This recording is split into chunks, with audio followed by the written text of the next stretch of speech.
कधीही साखर आणि आंबा छान शिजून नंतरच तुम्ही काय करायचं, एकतर तुम्ही असं पिलरनं काढा किंवा चाकून काढा. पिलरनं हे लवकर पटपट निघून जातं. तर आपण हे सर्व साल याचे काढून घेऊया. एक आंब्याचे पूर्ण साल काढलेले आहे. आपण आता असं सर्व आंब्याच्या काढून घेऊया. 4 आंब्याचे आपण कव्हर काढून घेतलेले आहे मंडळी. चला आता काय करायचं आहे मंडळी, यामध्ये साधारण 2 ग्लास तरी पाणी टाकायचं आहे. रिंग ठेवायची आहे, जाळी ठेवायची आहे. त्यानंतर हा डबा आपण यामध्ये ठेवून देऊया. तर ह्या आंब्यामध्ये पाणी नाही टाकायचं मंडळी, हे पण लक्षात ठेवा. पाणी नाही टाकायचं आपण. आता कुकरला झाकण लावून मीडियम गॅसवरती 3 शिट्टी घ्यायच्या आहे मंडळी आपल्याला. 3 गॅस मीडियम करूया. आता आपण गॅस बंद करूया. 3 शिट्टी झालेली आहे. तर चला मंडळी, आपण आता कुकर उघडून घ्यायचा आहे.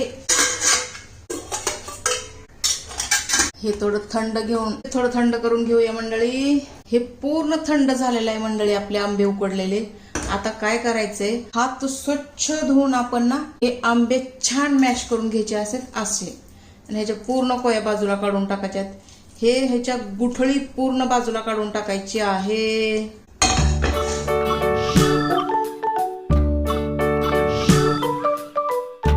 मीडियम गॅसवरती करायचंय मंडळी आपण हे. यामध्ये साखर पूर्ण वितळून असं ट्रान्सपरंट दिसलं पाहिजे इथपर्यंत आपण हे शिजवायचं आहे. हे आता पूर्ण झालेलं आहे. गॅस बंद करायचा आहे. आणखीन एक प्रोसेस आपलं राहिलेलं आहे, ते आपण हे थंड झाल्याच्या नंतर करूया. चला पूर्ण थंड झाल्याच्या नंतर भेटूया मंडळी. यासाठी आपण काय करायचं आहे, चला तर आपण आता छान मिक्सीमध्ये एकदा फिरवून घेतलेलं आहे. जर तुम्हाला हे 6 महिने टिकवायचं असेल, अर्धा ग्लास पाणी टाकायचं, 2-3 मिनिट शिजवून घ्यायचं. त्याचं पूर्ण हे पाणी थोडं सुकवून घ्यायचं. कसं ते आपण बघूया. चला मंडळी, आता हा आपण गॅस बंद करायचा आहे. छान पाण्यासहित हे शिजलं आहे.